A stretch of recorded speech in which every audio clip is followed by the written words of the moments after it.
Okay, so let's start with a build update of the Kinetic 1/48 scale char, the FA2. So this is part of a group build that I'm doing. That the deadline is end of this month, so I better get my stuff together and get this one finished soon, because there's a lot of things left to do, and I need to step up on the effort of completing this.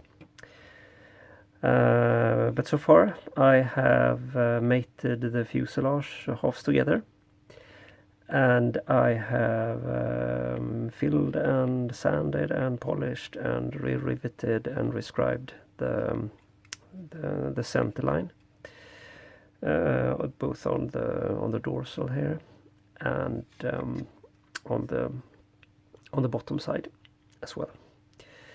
As you can see, some of the details that I have added into the wheelbase and such. So well, this kit is really a mojo killer. I have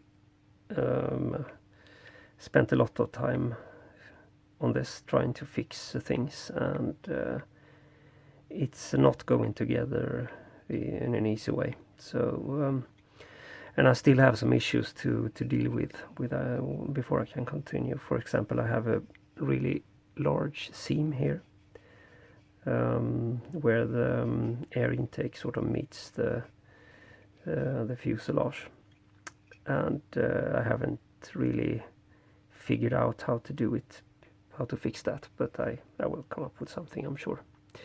Apart from that, I think everything looks nice, and I have also started to build up the main wing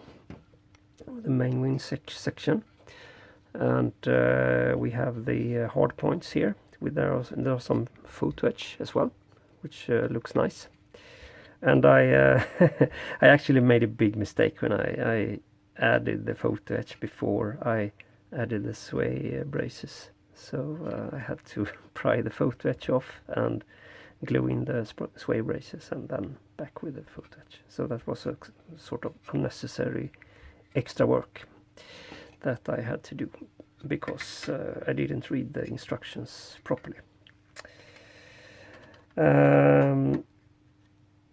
It's the fit is not great with this part either, but I think I can squeeze everything in place and glue it together.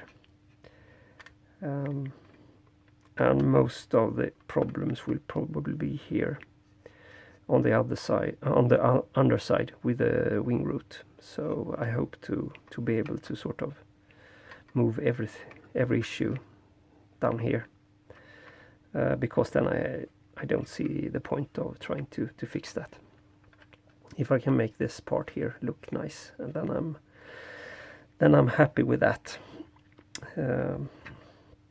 And I have also started to have decided on the loadout. So I will have fuel tanks and drop tanks. I will have AMRAAMs and gun pods as well. And I've done a lot of work here to add some details to these. There is a brass muzzle, a small piece of brass tube that I have added to add some detail to the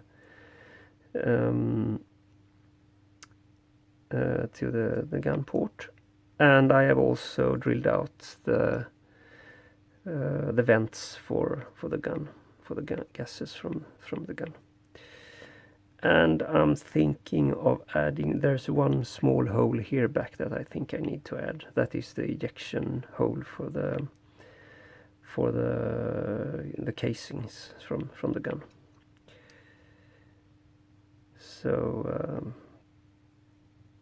So yeah, I will probably do that. And apart from that, I think the next step is to start masking everything. Come up with a plan for dealing with this and fix that. And after that I can start to mask up, put the windscreen on, mask everything, and put the wing on top here, and start preparing this thing for paint, actually. And I'm really looking forward to that. The reason I don't normally complain about kits, because I think it's part of the hobby or the build experience, that if the kit is bad and you need that, you know that you need to put a lot of effort into to making it look good, then that's part of the build, actually. But I must say that this was a bit of a surprise, that there was so many issues with this kit, and that kind of killed the mojo, I think, for this build a little bit. I was really looking forward to a sort of quicker build where I could focus on the painting and the weathering, because I think that is that my plan was to put most of the effort onto that. But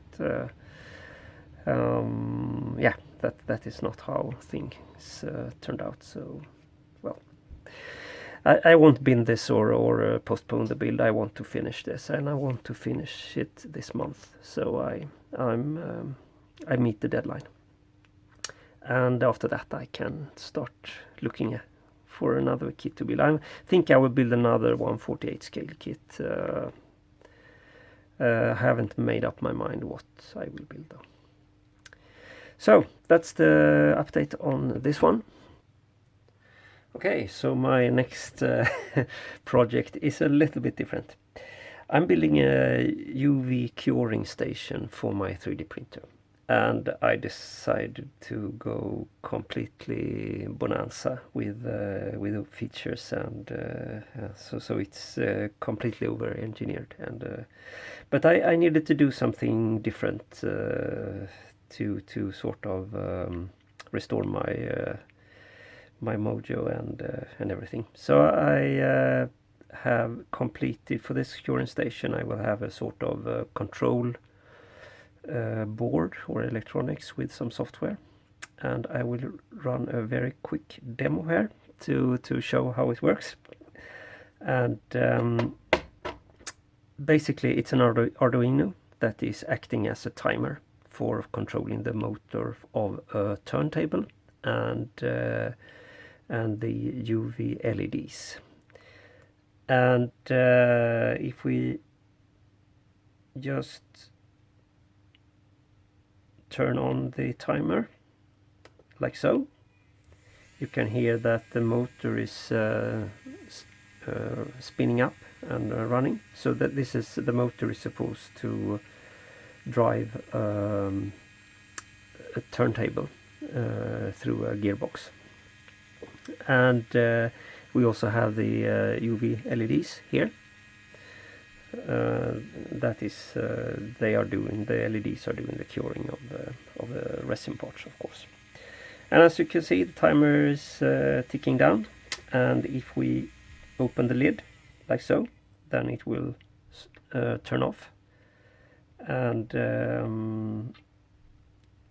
I'm using a hull sensor and a magnet for this, and then you actually have to start the timer again after that.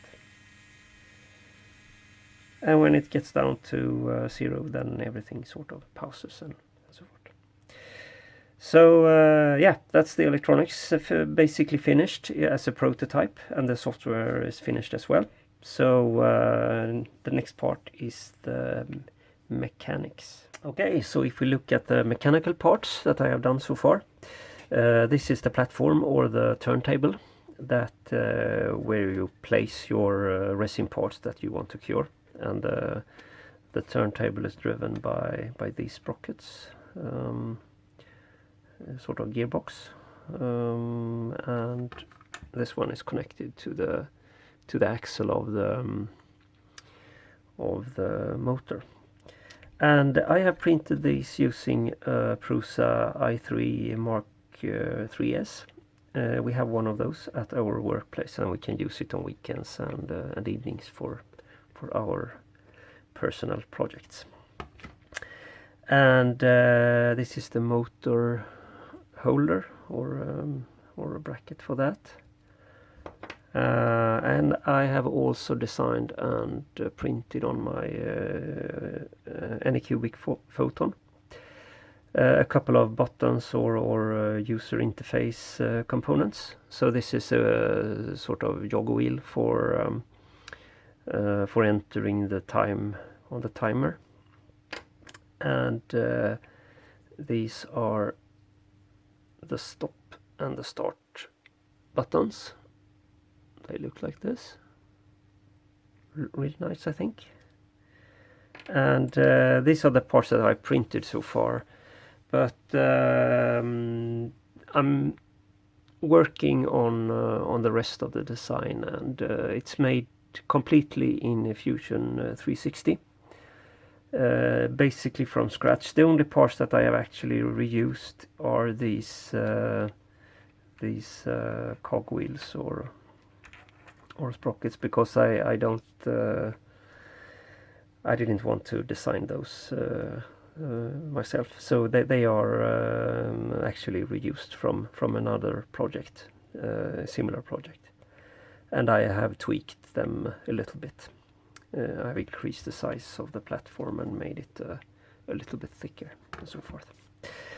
So, but rest of the design is my own, and it consists of basically three parts: the base, or the base for the curing station, which includes all the electronics and the power supply and platform and gearbox and everything.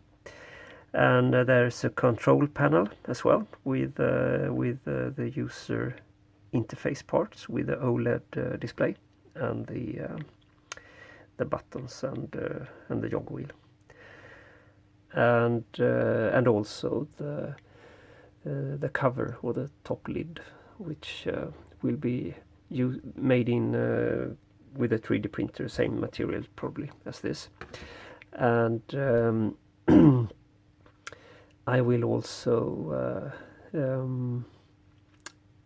use some transparent orange acrylic sheet to for the windows and for the front panel as well. So yeah, there will be a full video on this on the channel when it's finished from start to finish, and I will of course also post all the STL files and the software and the schematics for the electronics and everything. Everything will be included in that video.